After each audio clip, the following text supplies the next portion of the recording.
First world war, प्रथम विश्व युद्ध, जिसकी शुरुआत 28 जुलाई 1914 को हुई थी और ये 11 नवंबर 1918 को जाके समाप्त हुआ था। इसे द ग्रेट वार और ग्लोबल वार के नाम से भी जाना जाता है। ये उस वक्त का दुनिया के इतिहास में सबसे भयानक युद्ध था और किसी को ये अंदेशा भी नहीं था कि इसके बाद कोई ऐसा युद्ध दोबारा भी हो सकता है। इसलिए इसे द ग्रेट वार के नाम से भी जाना जाता है। इस युद्ध में दो ग्रुप बन गए थे, एक था एलाइड पावर और दूसरा था सेंट्रल पावर। एलाइड पावर में फ्रांस, रूस, ब्रिटेन और अमेरिका भी शामिल थे। अमेरिका जाके 1917 में इस युद्ध में शामिल हुआ था और जापान भी इस युद्ध में बाद में जाके शामिल हो गया था। और सेंट्रल पावर में जर्मनी, ऑस्ट्रिया, जिसके साथ हंगरी भी था, ओटोमन एम्पायर जो कि अब तुर्की में स्थित है, और बुल्गारिया, ये सब कंट्रीज। वैसे इस युद्ध में दुनिया के कुल 37 देशों ने भाग ले लिया था और ये बहुत ही भयानक युद्ध था। इस युद्ध में लगभग 1,70,00,000 से भी अधिक लोग मारे गए थे और 2 करोड़ से भी अधिक लोग घायल हुए थे। यह दुनिया का बहुत ही खतरनाक युद्ध था। इस युद्ध की शुरुआत आखिर होती क्यों है? इसके कई कारण वैसे बताए जाते हैं। 1914 में जो युद्ध शुरू हुआ था उसका जो सबसे प्रमुख कारण था वो था कि ऑस्ट्रिया के एक थे प्रिंस, जो कि फ्यूचर में वहाँ के राजा बनने वाले थे, वो वारिस थे, जिनका नाम था आर्क ड्यूक फ्रांज फर्डिनांड, जो कि वो बोस्निया में अपनी पत्नी के साथ घूमने गए थे, जो कि साइबेरिया का एक इलाका था। ये समय जून का था 1914 में। इन पर यही गार्विलो प्रिंसेप नामक आदमी ने हमला किया और इनकी हत्या कर दी गई। इनकी हत्या में एक ब्लैक हैंड नामक संस्था का भी हाथ था।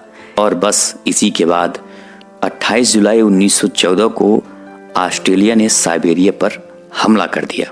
अब आपके सामने एक है मैप। अब मैप में देख सकते हो आप, ये समझ लो ऑस्ट्रिया उस वक्त मतलब ऑस्ट्रो हंगेरियन एम्पायर था वो, तो ये ऑस्ट्रिया और नीचे है साइबेरिया। साइबेरिया में घूमने गए थे और वहीं पर उनकी हत्या हुई। ऑस्ट्रेलिया ने साइबेरिया पर हमला कर दिया। उसके बाद साइबेरिया ने रूस से मदद मांगी। रूस ने फिर ऑस्ट्रिया पर साइबेरिया के समर्थन में हमला कर दिया। अब इसको देखते हुए जापान ने क्या किया? रूस पर हमला कर दिया। किसके समर्थन में? ऑस्ट्रिया के समर्थन में। मतलब पूरी दुनिया एक दूसरे के समर्थन में एक दूसरे पर हमला करने लगे। और जो ओटोमन एम्पायर है इसने भी रूस के खिलाफ जंग का ऐलान कर दिया और साइबेरिया पर हमला करना शुरू कर दिया। जो ओटोमन एम्पायर था दोस्तों, आज की डेट में वो तुर्की बन चुका है। ये इलाका जो तुर्की का है प्रेजेंट टाइम में, ये पहले ओटोमन एम्पायर हुआ करता था और इसी ने ऑस्ट्रिया के समर्थन में रूस के खिलाफ जंग छेड़ दिया।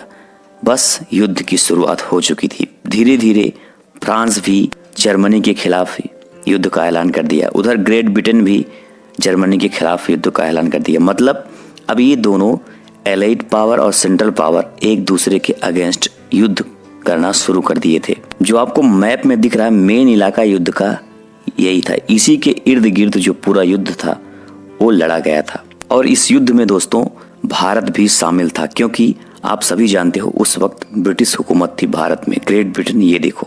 इसलिए जो भारत की सेना थी वो ब्रिटेन के समर्थन में युद्ध लड़ रही थी और भारत के उस वक्त जो नेता भी थे वो भी ब्रिटेन के समर्थन में थे। मतलब वो चाहते थे कि भारत की जो सेना है वो ब्रिटेन के समर्थन में युद्ध लड़े, क्योंकि उनका ये मानना था कि अगर ऐसा होता है तो ब्रिटेन खुश होकर हमें आज़ाद कर देगा। लेकिन ऐसा हुआ नहीं था, ये बात तो आप सभी जानते हो। अभी जो सारे कंट्रीज आपस में लड़ रहे थे इनकी बहुत पुरानी दुश्मनी थी।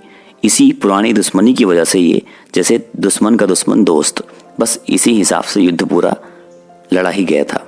दोस्तों यह युद्ध पूरा लगभग 4 वर्ष तक चला था। इसमें 37 देशों ने भाग लिया था और 6.5 करोड़ सैनिक इसमें हिस्सा लिए थे, जिसमें से लगभग 1.5 करोड़ से भी अधिक सैनिक मारे जा चुके थे। वैसे प्रथम विश्व युद्ध में अमेरिका पहले शामिल नहीं हुआ था। अमेरिका के उस वक्त के राष्ट्रपति थे वुडरो विल्सन, लेकिन बाद में 1917 में अमेरिका भी इस युद्ध में शामिल हो गया, क्योंकि जर्मनी के द्वारा इंग्लैंड के लुसितानिया नामक जहाज को डुबो दिया गया और इस जहाज में कुल 1153 लोग बैठे हुए थे जिनकी मृत्यु हो गई, जिसमें से 128 व्यक्ति अमेरिका के थे। बस इसी के बाद अमेरिका भी इस युद्ध में शामिल हो गया था। प्रथम विश्व युद्ध का परिणाम क्या हुआ? इस युद्ध में कई देश बिखर गए, जैसे जर्मनी, ऑस्ट्रिया हंगरी, उस्मानिया, ये सब कंट्री बिखर गए थे। इनकी बहुत बुरी हार हुई थी। प्रथम विश्व युद्ध के बाद जर्मनी में पुरुषों की संख्या इतनी कम हो गई थी कि हर 3 औरतों में से एक को ही पति मिल पाता था। प्रथम विश्व युद्ध 11 नवंबर 1918 को खत्म हुआ था। कुल मिला के प्रथम विश्व युद्ध में जो सेंट्रल पावर था उसकी बुरी तरह हार हो गई थी। सेंट्रल पावर में सबसे प्रमुख जो देश था वो था जर्मनी, और इसमें सबसे ज्यादा नुकसान भी जो हुआ था वो जर्मनी का ही हुआ था। प्रथम विश्व युद्ध में एक ब्रिटिश सैनिक ने एक घायल जर्मन सैनिक की जान भी बचाई थी। उस घायल सैनिक का नाम था एडोल्फ हिटलर, जो कि बाद में जर्मनी का शासक बना और दूसरे विश्व युद्ध का जन्मदाता भी बना।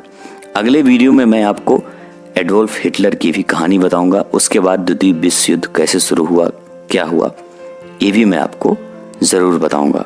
प्रथम विश्व युद्ध के बाद ही अमेरिका की सुपर पावर बनने की सफर की शुरुआत हुई थी। प्रथम विश्व युद्ध में जापान भी अमेरिका के साथ और जर्मनी के खिलाफ था और उसने युद्ध भी लड़ा था, लेकिन द्वितीय विश्व युद्ध में ये सब कुछ बदल गया था।